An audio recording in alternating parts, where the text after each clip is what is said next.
Hi guys, be the bull welcomes you. मैं आपको guarantee देता हूं कि ये सेशन खत्म होने के बाद आपकी स्टॉक मार्केट की जर्नी में बहुत सारे बदलाव आ जाएंगे और पॉजिटिव कॉन्फिडेंट हो जाएगी। One of the best lesson I am giving you, one of the best lesson you are learning for stop loss and money management. Best example set हो रहा है। चलिए तो डायरेक्ट ट्रेडिंग व्यू ये app खोल के रखी है। ये एग्जाम्पल सेट हुआ इसलिए ये स्टॉक को लिया जा रहा है और ये स्ट्रेटेजी के थ्रू मैं आपको समझा रहा हूं, ठीक है। बहुत सारे लोग होते हैं जो RSI और MFI इंडिकेटर भी यूज करते हैं। टाटा एलेक्सी शेयर का नाम है, आप देख सकते हैं 10,000 तक गया था, उसके भी ऊपर गया था। उसके बाद करेक्ट होते होते होते होते धीरे धीरे ये करीब 5,800 के आसपास की रेंज पकड़ी हुई है। तो पिछले कुछ दिनों के जो सेशन थे वो हमने लिए हुए हैं और 1 डे टाइम फ्रेम मैंने यूज किया है। अलग अलग यूज करते हैं, 5 मिनट, 10 मिनट, 15 मिनट, सबका अपना अपना होता है। ये 1 डे के हिसाब से मैं दिखाना चाहता हूं आपको। RSI और MFI इंडिकेटर दोनों यूज किए। बहुत सारे ट्रेडर हैं जो MFI और RSI इंडिकेटर्स यूज करके ट्रेडिंग करते हैं, पैसा भी बनाते हैं। RSI इंडिकेटर मतलब रिलेटिव स्ट्रेंथ इंडेक्स और MFI मतलब मनी फ्लो इंडेक्स। दोनों की डिटेल वीडियो अगर आपको जाननी है तो वो कमेंट बॉक्स में लिखना, मैं आपको बता दूं। मतलब उस टाइम पे डेफिनेटली अलग से पूरी डिटेल में वीडियो बना दूंगा मैं उसके RSI और MFI की। अभी फिलहाल में मैं आपको ब्रीफ दे दूं तो RSI ऐसा होता है कि ओसिलेटर है जो 0 to 100 के बीच में काम करता है। उसमें ऐसा कहा माना जाता है कि 30 और 70 की एक रेंज है। अगर 30 से नीचे है तो मान लीजिए कि बाइंग अपॉर्चुनिटी बन रही है, 70 के ऊपर है तो शॉर्ट की सेलिंग की मतलब अपॉर्चुनिटी बन रही है। MFI में उसी तरह है, लेकिन अगर 20 के नीचे अपॉर्चुनिटी बन रही है तो वो मानी जाती है बाइंग की अपॉर्चुनिटी, और 80 के ऊपर है तो वो मानी जाती है शॉर्ट की अपॉर्चुनिटी बन रही है, ऐसा माना जाता है।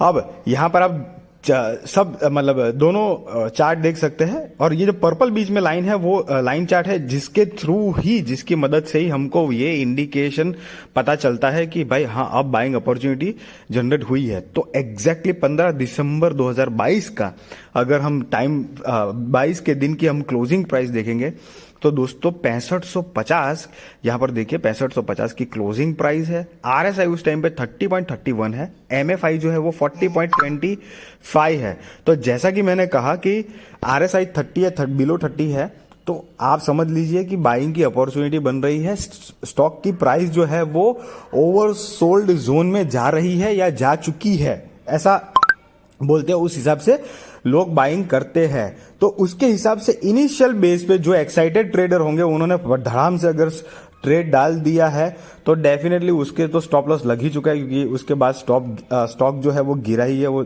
क्लियरली हमको दिख रहा है।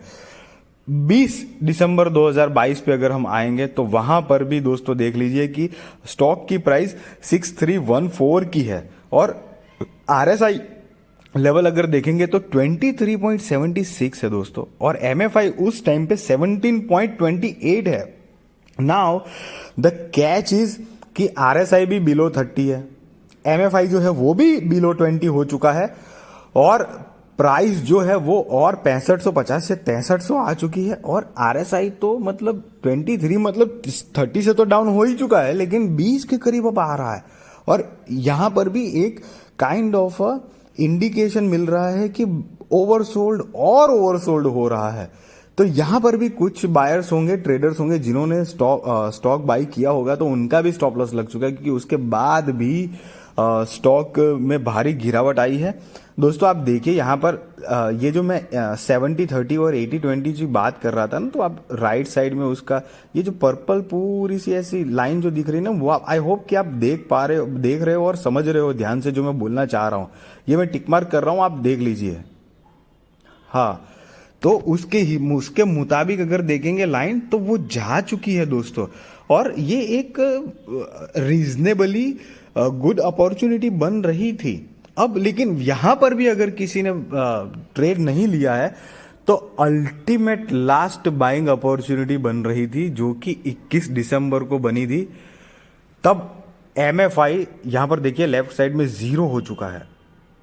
RSI की बात करें तो वो 21.19 था, मतलब 30 से गिर के एकदम 20 के करीब करीब, और उस टाइम पे स्टॉक की प्राइस थी 6202, मतलब 6200 स्टॉक की प्राइस थी दोस्तों। तो मैं अपने हिसाब से बताऊं तो ट्रेडिंग के हिसाब से डेफिनेटली ट्रेडर ने गलत ट्रेड नहीं लिया है। अगर कोई ये इंडिकेटर यूज करके ट्रेड करने में कंफर्टेबल है तो डेफिनेटली उनके हिसाब से कोई गलत ट्रेड नहीं है। But you can see guys, उसके बाद भी 23 दिसंबर 2022 को स्टॉक और ज्यादा लगातार 2 दिन गिर रहा है और वो 6200 से गिर के 5837 मतलब 5800 रुपए के आसपास आ चुका है। और उस टाइम पे RSI 15.16 और MFI तो अभी भी 0 की 0 है। सबसे हैरान कर देने वाली बात यह है कि ये जो कंपनी है ना, वो चुल्लू पुल्लू कंपनी नहीं है। Tata Elxsi large cap company है, टाटा ग्रुप को बिलोंग करती है। Fundamental strong, business strong, and still ये सिनारियो जनरेट हुआ है, ये सेटअप जनरेट हुआ है क्योंकि 0 पे पहुंच गया तब भी ठीक है, 0 के बाद भी 0 लगातार 2 दिन। This is disaster, big disaster. तो यहां पर भी, और डिजास्टर इतना छोटा मोटा नहीं, 6200 का प्राइस था जो 5800 के आसपास आ चुका। तो दोस्तों करीब 5% से भी ज्यादा का करेक्ट हुआ है ये शेयर। 5% से भी ज्यादा का करेक्शन दिखाया है ये शेयर ने। तो डेफिनेटली ट्रेडर की नजर से अगर देखा जाए तो उनके हिसाब से उन्होंने गलत ट्रेड नहीं डाला था। But that is what all I want to say you.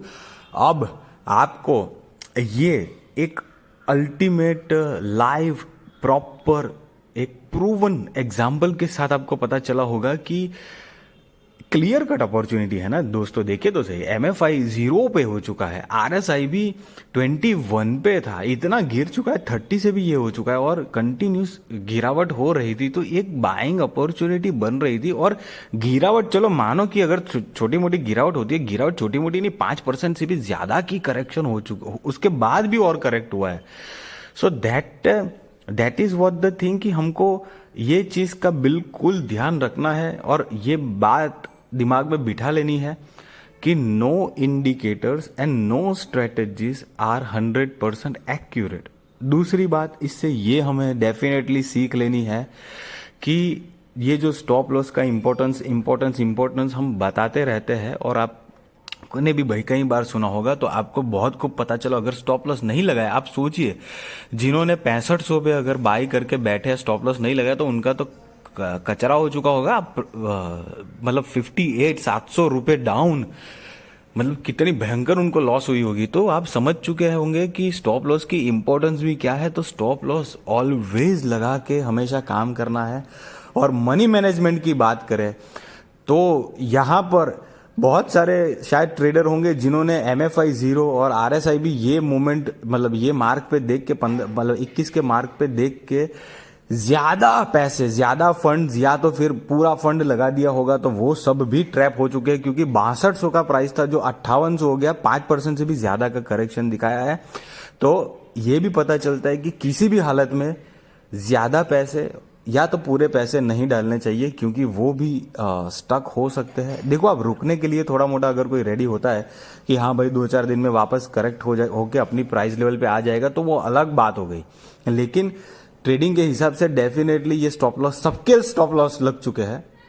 तो कितनी भी बेस्ट सेटअप या कितना भी बेस्ट सिचुएशन क्यों ना क्रिएट हुआ हो, स्टॉप लॉस लगा के ही काम करना है।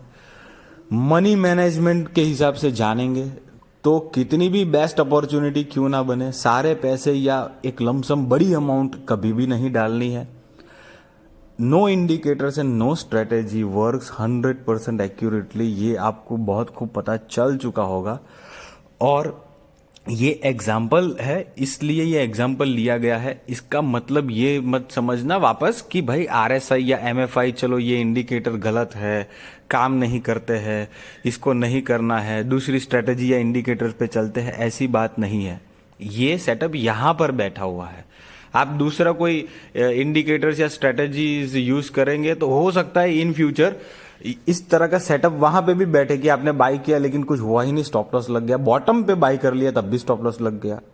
तो ये सिर्फ ये 2 इंडिकेटर या ये लिमिटेड स्ट्रेटेजीज या ये पर्टिकुलर स्टॉक की बात नहीं हो रही है। इंडेक्स के रिगार्डिंग भी अगर कोई स्ट्रेटेजी या इंडिकेटर यूज कर रहे होंगे आप, तो वो भी फेल होने के चांसेस इसी तरह के बन सकते हैं। तो आप ये एग्जाम्पल के थ्रू यहां पर स्टिक मत रहना दोस्तों।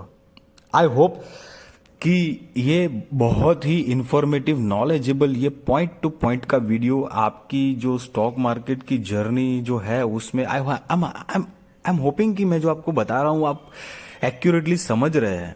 आगे इसके बाद आई एम श्योर कि आप जब भी ट्रेडिंग करेंगे तो आपका मनी मैनेजमेंट स्टॉप लॉस सब कुछ संभल के करेंगे और बहुत बहुत कुछ फर्क आ जाएगा आपकी इन्वेस्टमेंट की ट्रेडिंग की जर्नी में, ट्रेडिंग की स्टाइल में बहुत ज्यादा फर्क आ जाएगा इससे आपको, क्योंकि एक प्रूवन लाइव एग्जांपल्स मिल रहे हैं ना। क्योंकि देखो जैसे जिंदगी चलती रहती है ना, बहुत सारी ऐसी इवेंट स्टॉक मार्केट में भी हमारी रोजमर्रा की जीवन में, या फिर हम बहुत कुछ स्ट्रैटेजी जानते हैं लेकिन फिर भी कुछ चीजें कैच कर पाते हैं, कुछ चीजें नहीं कैच कर पाते हैं। जैसे जरूरी नहीं है कि हर किसी को हर स्टॉक्स के बारे में ही पता हो, भले ही कितना एक्सपर्ट क्यों ना हो। तो इस तरह में आदमी भूल सकता है कि भाई कहीं पे एग्जैक्ट सिचुएशन बनती। आई वॉज तो सो मच हैप्पी कि चलो एकदम से मुझे ये सेटअप मिल गया, देखने को मिल गया, तो आई वॉज एक्साइटेड कि चलो मेरे व्यूअर्स को मैं ये एग्जांपल देके समझाऊं कि money management, stop loss, indicators की इंपॉर्टेंस, ये इंपॉर्टेंस जो है उसको समझदारी से काम ले और अच्छे तरीके से उसको यूजफुल करे अपनी ट्रेडिंग की जर्नी में। And yes, I hope guys कि ये मेरी वीडियो आपको इन्फॉर्मेटिव, नॉलेजेबल लगी होगी, आपकी स्टॉक मार्केट की जर्नी को और भी ज़्यादा बेहतरीन, खूबसूरत, सक्सेसफुल कर पाया होगा। अगर ऐसा है तो प्लीज़ मेरी चैनल को लाइक करिए, शेयर करिए, सब्सक्राइब करिए। अगर आप मेरी चैनल पे नए हैं तो आप मेरी चैनल को प्लीज़ सब्सक्राइब कर दीजिए, बेल का बटन हिट करिए ताकि मेरी ऐसी इन्फॉर्मेटिव, नॉलेजेबल वीडियोस आपको रेगुलर तौर पे मिलती रहे और आपकी भी स्टॉक मार्केट की जर्नी और भी ज़्यादा useful, advance, successful, like positive, wonderful, happy हो पाए, कम से कम लॉस हो आपका। यही मेरी विश है। Thank you so much guys.